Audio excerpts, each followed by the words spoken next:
Welcome to Nice and Blunt. My name is Adam Riancho, and you're watching Week 12 Fantasy Football Rankings. Thank you for joining me. Let's jump right in. We're going to start at quarterbacks. Top three, no-brainer. Patrick Mahomes, Kyler Murray, and Russell Wilson. The reason I have Mahomes number one this week over Kyler is because he's playing Tampa Bay, and I think this is the most likely shootout of the week. And that's why number four is his counterpart in this game, Tom Brady. He had a dud last week. He had a dud 3 weeks ago against the Saints. He seems to really bounce back after a bad game, and I'm sure he circled this one on his calendar, going up against the defending Super Bowl champions. I think he's going to show up. So Tom Brady's my number four this week. Then 5, 6, 7, kind of obvious. Deshaun Watson at Detroit, Justin Herbert at Buffalo, Josh Allen versus the Chargers. You could really have any of them in whichever order you want, but I think Deshaun Watson has the most rushing upside, so that's why he's the number 5. Number 8 and 9 are Cam Newton and Taysom Hill, both with those rushing numbers, should give you a solid top 10 floor. And number 10, not always a top 10 guy, but this week I got Derek Carr at Atlanta. Great matchup, coming off a loss. I think Darren Waller is going to eat, and Derek Carr is my number 10 quarterback. Outside the top 10, we got Ben Roethlisberger versus Baltimore and Lamar Jackson at Pittsburgh in the same game. This game was supposed to be Thanksgiving night. It's been moved to Sunday, but I think regardless, this is going to be a real tough, gritty game, and I think the defenses hold tight and keep both of them a little bit in check.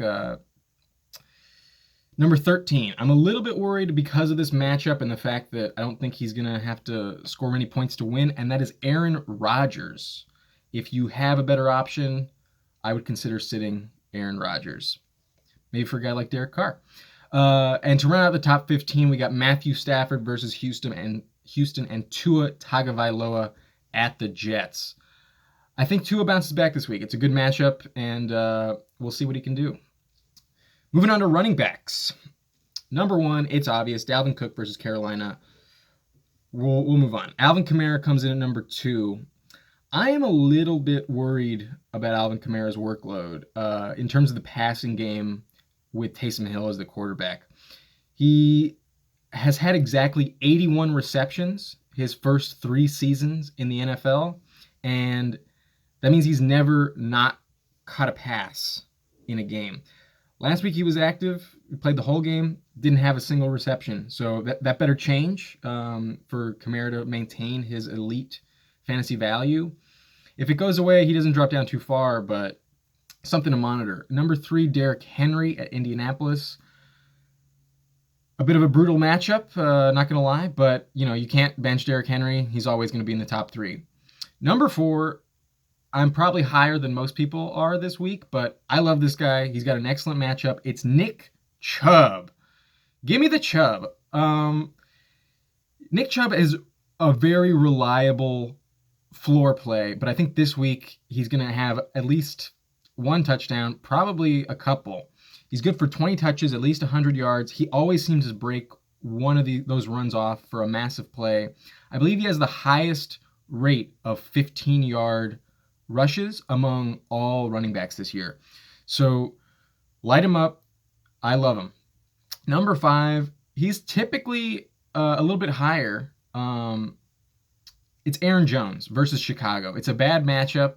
I don't think the Packers need to score very much to win this game, like I said with Aaron Rodgers. But, Jones is pretty much a lock to get a touchdown each week. He started the season off with 5 straight in 5 games. So his floor should be there. He comes in at number 5, but I'm a little bit tempered on my expectations. He's a little bit more closer to number 6, Chris Carson, than he is to number 4, Nick Chubb. Speaking of Chris Carson, he should be back. Carlos Hyde tore it up last week against Arizona's defense, and Chris Carson is better than Carlos Hyde. So he should catch a few passes, get some great yards after the catch, probably gets into the end zone. I love Chris Carson this week. Number 7, Miles Sanders, and number 8, Josh Jacobs. These guys, I want them to be higher. I really do. I love their talent. They're great backs, but for some reason, I don't know. Their ceiling just doesn't really seem to be there this year, but still in the top 10. Number 9, Kareem Hunt should also get 20 touches. A few more of those are going to be passes than Nick Chubb. He won't be as efficient, but Nick Chubb just wears down defenses for Kareem Hunt to eat once he spells him. So I trust Kareem Hunt as a top 10 play. Coming in at number 10, Antonio Gibson at Dallas. He's been a monster on the goal line. Alex Smith can't really throw a touchdown pass to save his life, it seems.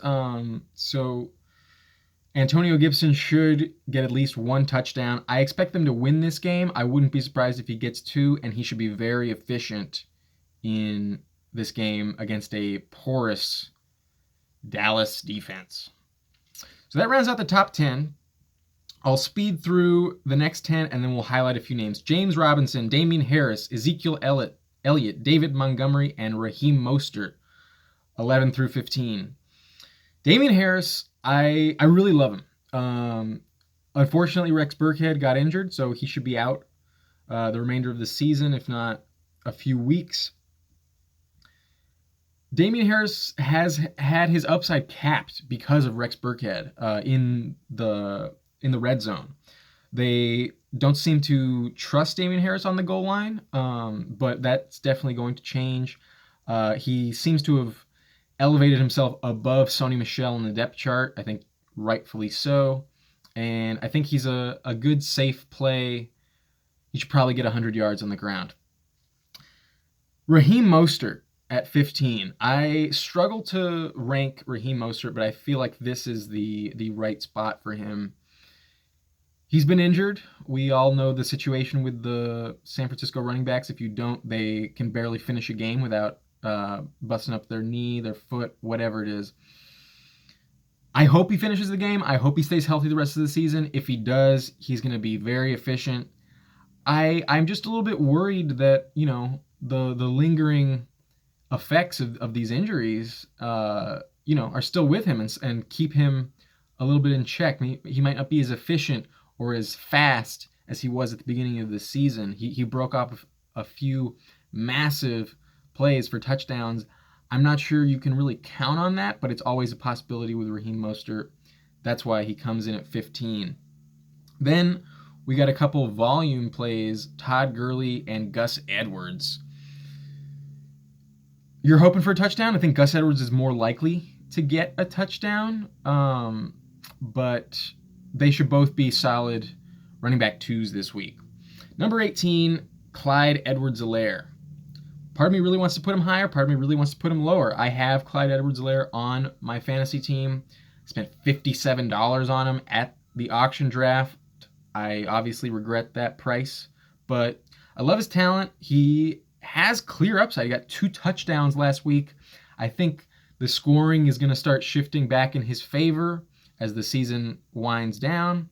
What was very encouraging to see was, I believe it was less than 5 minutes before the second quarter was over, CEH had every single touch at the backfield. Le'Veon Bell wasn't even really in the game until the end of the second quarter. So I was very encouraged to see them give CEH the ball and trust him to stay in for multiple drives. But I was a little bit concerned in the second half. It seemed like, especially in the red zone and the 2-minute drill, they just didn't really put CEH on the field. So I'm hoping that changes, but I don't expect it to. And that's why he comes in at 18. Number 19, Salvon Ahmed. Number 20, Mike Davis. I don't really love these backfields. These teams are a little bit inefficient sometimes, but the volume should be there, and they are safe running back 2 plays. So that rounds out the top 20. We'll go 21 through 30, and I'll highlight a few names before we move on to wide receivers.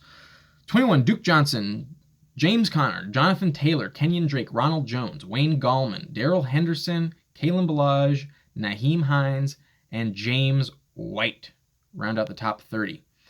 James Conner, I'm a little bit concerned about him. His yards per carry have not been great. He had an excellent matchup against Jacksonville last week, but he wasn't really able to score that many points. He didn't find his way into the end zone, and I don't think this team really needs him to play well in order to win. Before last week, his yards per carry were steadily dropping since, I believe, week 4. He's at 4.4 for the season, but I got it written down somewhere here. Here it is. Since week 5, 3.6 yards per carry, 2.8 yard. We're not counting last week against Jacksonville. Since week 5, 3.6 yards per carry, 2.8 yards per carry since week 8, and that included 2 games against Dallas and Cincinnati. So I think they're moving much more towards a pass-heavy offense in Pittsburgh, and James Conner makes me a little bit nervous in a bad matchup against Baltimore. Jonathan Taylor, fingers crossed he's turned it around and that they trust him not to fumble the ball and give him work. Let's hope he keeps this job, but you can't feel super confident about Jonathan Taylor given the history this season. Hopefully he's turned the corner. Wayne Gallman at 26. I feel like I'm a little too low on him. He's got a great matchup at Cincinnati. Their defense sucks. They don't have Joe Burrow, so they won't be competing as well in this game. He's gotten 5 touchdowns in his last 4 games, and he's an unrestricted free agent, so he's got something to prove. I think he gets 18 to 20 touches and finds his way into the end zone.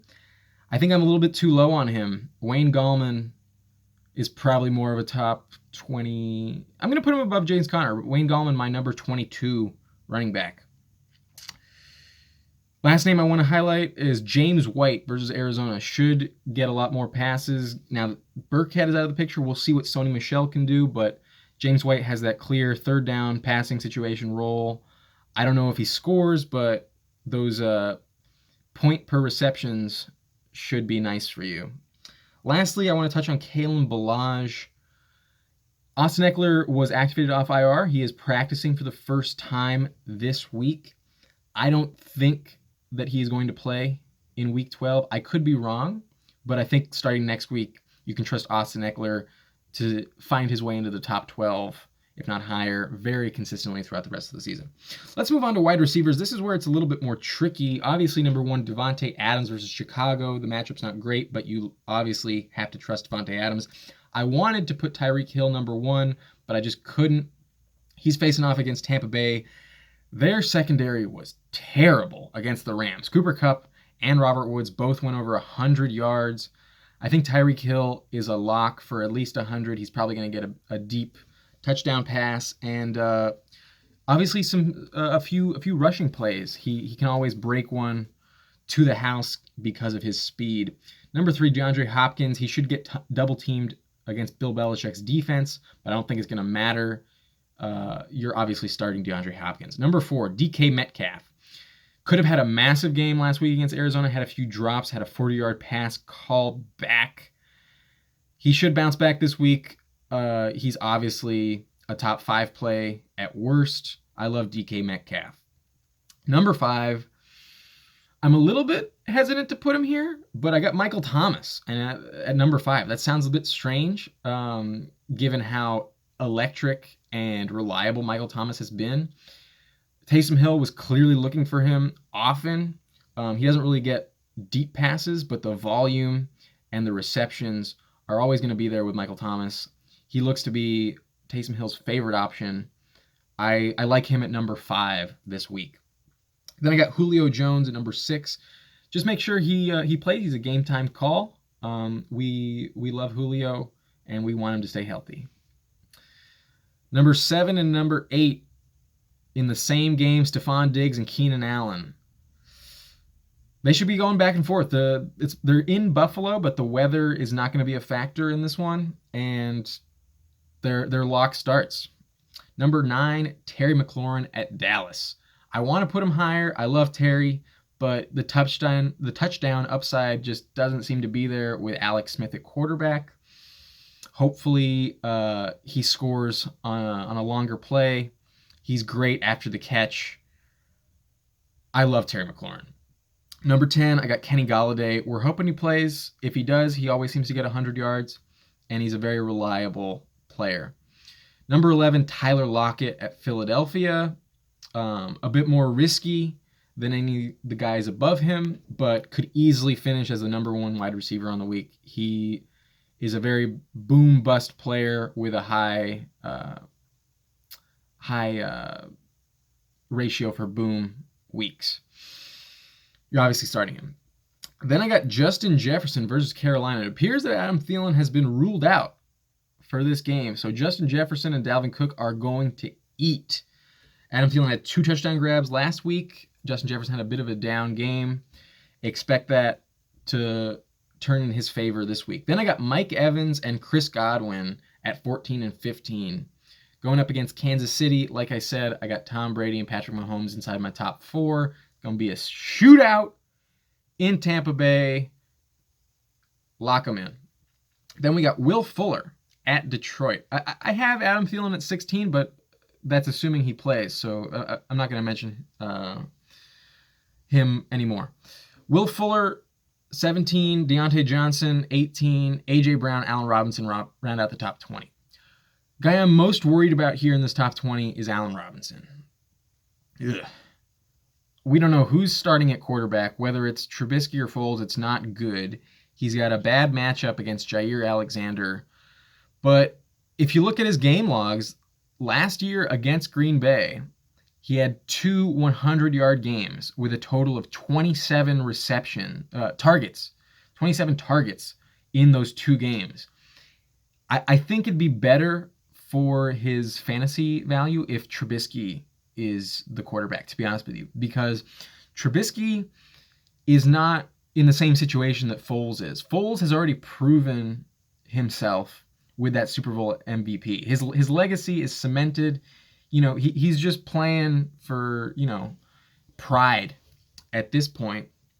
Trubisky, he could be out of the league next year. We don't know. He's fighting for a contract, obviously a backup contract, but his future is very uncertain. So if he does get the start, if he is on the field, he's going to look to Allen Robinson early and often, and if he knows what's good for him, he will throw the ball in his direction as much as he can. None of this Darnell Mooney, Anthony Miller bullshit. We need Allen Robinson, okay? Moving on. 21, Cooper Kupp. He had a great game against the Bucs last week, but San Francisco has a tougher defense. I don't expect him to go off the way he did last week, but a very reliable top 21 option. Then we got Chase Claypool and another rookie at 23, Michael Pittman Jr. I love Michael Pittman Jr. Unfortunately, he was injured this year and missed a few games, but since he's been back, he's been very steadily rising in the ranks. He faced Tennessee 2 weeks ago, and he had 7 catches for 101 yards, and he also had a carry. They're manufacturing touches for him. He's clearly the future of this team. He was their number 1 overall pick in this year's draft over Jonathan Taylor, and I think he's clearly proven himself as a reliable option, the clear number 1 in this offense. Hopefully Phillip Rivers can get him the ball and he can have another great game. I love Michael Pittman Jr. Then Robbie Anderson, Robert Woods, Tyler Boyd, Amari Cooper, Brandon Cooks, Cole Beasley, and Antonio Brown round out the top 30. So Tyler Boyd is a name I'd like to touch on. I have Tyler Boyd in my league. I got him for $4 at the draft. He was a very, very good steal for me, and it's kind of heartbreaking to know what happened to Joe Burrow, and to think about how this season for him and Tyler Boyd and T. Higgins is maybe not down the drain fantasy wise, but at least NFL wise, it's completely shot. They weren't really competing for a playoff spot, but they were looking great on offense, man. I hope Joe Burrow can make it back next year. He's a great player. He was also on my fantasy team. We hope you come back soon, Joe Burrow, but not too soon. We want you to be healthy. Tyler Boyd is the most reliable option here, but you can't feel great about him as more than a flex play going forward. And lastly, I want to talk about Cole Beasley. Cole Beasley is always underrated, but he shouldn't be, man. He gets no respect, at least not as much respect as he deserves.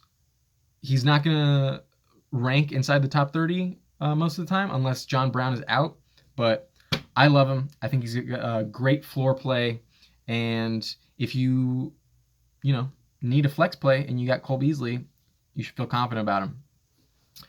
Lastly, we'll talk about a few tight ends. We'll just rip through the top 12 here. Travis Kelce, Darren Waller, Mark Andrews, Hunter Henry, Dallas Goedert, Rob Gronkowski, TJ Hockenson, Eric Ebron, Hayden Hurst, Logan Thomas, Noah Fant, and Mike Gesicki. Darren Waller has an excellent matchup this week at Atlanta. Hunter Henry also has a great matchup at Buffalo. And another guy with a great matchup, TJ Hockenson. Those three should have great weeks.